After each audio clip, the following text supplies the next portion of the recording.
អ៊ីស្រាអែលនិយាយថាចំណាប់ខ្មាំងនឹងត្រូវបានដកលែងនៅថ្ងៃច័ន្ទខណៈលោកត្រាំចាក់ចែងទៅមជ្ឈមបូព៌ា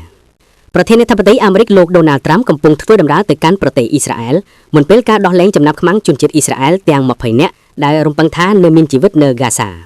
អ្នកទោសនិងអ្នកឃុំឃាំងប៉ាឡេស្ទីនជិត 2000 នាក់ក្នុងប្រទេសអ៊ីស្រាអែលក៏នឹងត្រូវបានដោះលែងជាផ្នែកនៃដំណាក់កាយទី1នៃកិច្ចព្រមព្រៀងបទឈប់បាញ់រវាងអាមេរិកផងដែរប្រធានាធិបតីអាមេរិកលោកដូណាល់ត្រាំកំពុងធ្វើដំណើរទៅកាន់ប្រទេសអ៊ីស្រាអែលមុនពេលការដោះលែងចំណាប់ខ្មាំង20នាក់ដែលនៅរស់នៅព្រឹកនេះនៅថ្ងៃច័ន្ទចំណាប់ខ្មាំងទាំងនោះត្រូវបានរំពឹងថានឹងត្រូវដោះលែងចេញទាំង3ក្រុម2នាក់ពីទីតាំងដាច់ឡែកនៅម៉ោង8ក្រោយលើកលងពេលល្ងាចនិងទី3នៅទីតាំងមួយនៅ1ម៉ោងក្រោយមកលោកត្រាំនឹងមកដល់អ៊ីស្រាអែលនៅពេលព្រឹកនេះនៅម៉ោងក្រោយពេលនោះលោកនឹងជួបជាមួយគ្រួសារចំណាប់ខ្មាំងនិងនាយករដ្ឋមន្ត្រីអ៊ីស្រាអែល Benjamin Netanyahu និងក្រុមគ្រួសារចំណាប់ខ្មាំងលោកក៏នឹងថ្លែងសុន្ទរកថាទៅកាន់សភាអ៊ីស្រាអែលឬ Knesset មុនពេលធ្វើដំណើរទៅកាន់ប្រទេសអេស៊ីបដែលលោកនឹងចូលរួមជាមួយមេដឹកនាំមកពីជាង20ប្រទេសសម្រាប់កិច្ចប្រជុំកំពូលស្ដីពីអនាគតរបស់ហ្គាសាចំណាប់ខ្មាំងដែលក្រុមហាម៉ាស់កាន់កាប់នៅហ្គាសាប្រហែលជាមិនដឹងថាការដោះលែងរំពឹងទុករបស់ពួកគេគឺជិតមកដល់ហើយMcGurk អតីតទីប្រឹក្សាប្រធានាធិបតីនិងជាបេសកលមជ្ឈមបូព៌ាដែលបានជួយរៀបចំផែនការបទឈប់បាញ់ពីមុនដែលនាំចំណាប់ខ្មាំងមកវិញបានបំភ្លឺខាស់អំពីអ្វីដែលចំណាប់ខ្មាំងអាចនឹងត្រូវឆ្លងកាត់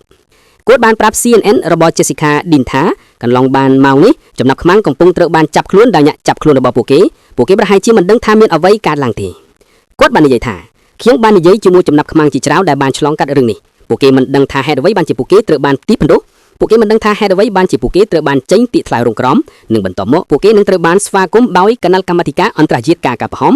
ICRC និងបន្តមកពួកគេនឹងដឹងថាពួកគេអាចនឹងត្រូវបានដោះលែងគាត់និយាយថាខ្ញុំពិតជាមានទំនុកចិត្តថានឹងឆ្លងកាត់តាមការគ្រោងលៀងគាត់និយាយថាយើងធ្លាប់តាមដានយានយន្តនៅ5តំបន់ហ្គាសានៅពេលដែលពួកគេចូលឡាន ICRC តាមដានយានយន្តពេញផ្លូវឆ្លងកាត់ហ្គាសារហូតដល់ទីបំផុតពួកគេស្ថិតនៅប្រទេសអ៊ីស្រាអែលនិងនៅក្នុងដៃប្រកបដោយសុវត្ថិភាពនិងរហូតដល់ពេលដែលអ្នកមិនទាន់ជោគជ័យចំនួនអ្នកស្លាប់នៅហ្គាសាចាប់តាំងពីការដោះលែងចំណាប់ខ្មាំងរវាងអ៊ីស្រាអែលនិងក្រុមហាម៉ាស់បានកើនលើសទេ300នាក់ខណៈដែលក្រុមរករបន្តស្វែងរកសាកសពដែលកាប់បាំងនៅក្រោមគំនុំបែកបបែកនៃអគារដែលបានត្រូវបានបំផ្លាញទៅនោះក្នុងរយៈពេល3ថ្ងៃកន្លងមកមន្ទីរពេទ្យហ្គាសាបានរាយការណ៍ថាមនុស្សចំនួន323នាក់ដោយក្នុងនោះ295នាក់ត្រូវបានស្រង់ចេញពីក្រោមគំនុំបែកបបែកគឺចេញមកពីហ្គាសាកាហ្វីណាតាំងពីចាប់ផ្ដើមសង្គ្រាមការវាយប្រហាររបស់អ៊ីស្រាអែលបានបំផ្លាញផ្ទះលើ 430,000 ផ្ទះគ្រប់គ្រង 92% នៃអគារលំដ្ឋានរបស់ហ្គាសានិងបង្កើតឡើងប្រមាណ61លានតោននៃគំនុំត្បែកតាមការប៉ាន់ស្មានរបស់អង្គការសហប្រជាជាតិអ្នកនាំពាក្យការពារជនជាតិហ្គាសាបានប្រាប់ CNN កាលពីថ្ងៃសៅរ៍ថាជនជាតិប៉ាឡេស្ទីនប្រមាណ 10,000 នាក់នៅតែគិតថានឹងសារនៅប៉ុណ្ណោះប្រធានាធិបតីអាមេរិកលោកដូណាល់ត្រាំកំពុងធ្វើដំណើរទៅកាន់ប្រទេសអ៊ីស្រាអែលមុនពេលដែលចំណាប់ខ្មាំងទាំង20នាក់ទៀតជូជាតិនឹងត្រូវបានដោះលែងនៅព្រឹកថ្ងៃច័ន្ទចំណាប់ខ្មាំងទាំងនោះត្រូវបានរំពឹងថានឹងត្រូវដោះលែងចេញទាំង3ក្រុម2នាក់ពីទីតាំងដាច់ឡែកនៅម៉ោង8ក្រោយលើកលងពេលល្ងាចនិងទី3នៅទីតាំងផ្សេងមួយទៀតនៅពេល1ម៉ោងលោកត្រាំនឹងមកដល់អ៊ីស្រាអែលនៅព្រឹកនេះនៅម៉ោងក្រោយនឹងមែនពេលនោះលោកនឹងជួបជាមួយគ្រួសារចំណាប់ខ្មាំងនិងនាយករដ្ឋមន្ត្រីអ៊ីស្រាអែល Benjamin Netanyahu និងក្រុមគ្រួសារចំណាប់ខ្មាំងលោកក៏នឹងថ្លែងសន្ទរកថាទៅកាន់សភាអ៊ីស្រាអែលឬ Knesset មុនពេលធ្វើដំណើរទៅប្រទេសអេស៊ីបដែលលោកនឹងចូលរួមជាមួយមេដឹកនាំមកពីជាង20ប្រទេសសម្រាប់កិច្ចប្រជុំកំពូលស្ដីពីអនាគតរបស់ហ្គាសានេះគឺជាចំណងជើងផ្សេងៗដែលណាគួរដឹងទៀត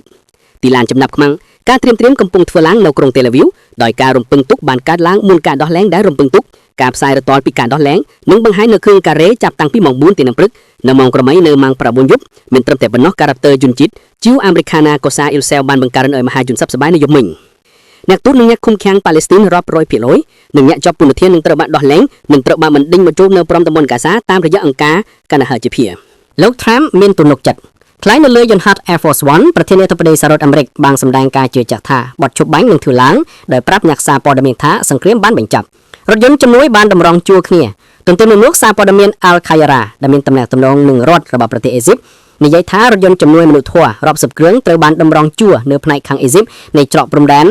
Rafah ដោយរងចាំសញ្ញាដើម្បីចូលទៅកាន់តំបន់ Gaza Strip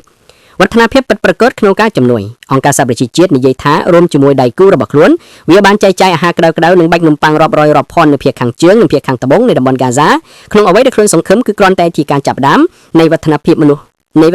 សសាធម៌នៅក្នុង Strip យុគសម័យថ្មីសម្រាប់ប្រទេសអ៊ីស្រាអែលនាយករដ្ឋមន្ត្រី Benjamin Netanyahu បាននិយាយថាការដោះលែងដែលរំពឹងទុកនៅថ្ងៃច័ន្ទនឹងសម្គាល់ការចាប់ផ្ដើមនៃសក្តានុពលថ្មីសម្រាប់ប្រទេសនេះផ្លូវនៃការព្យាបាលផ្លូវនៃការកសាងឡើងវិញ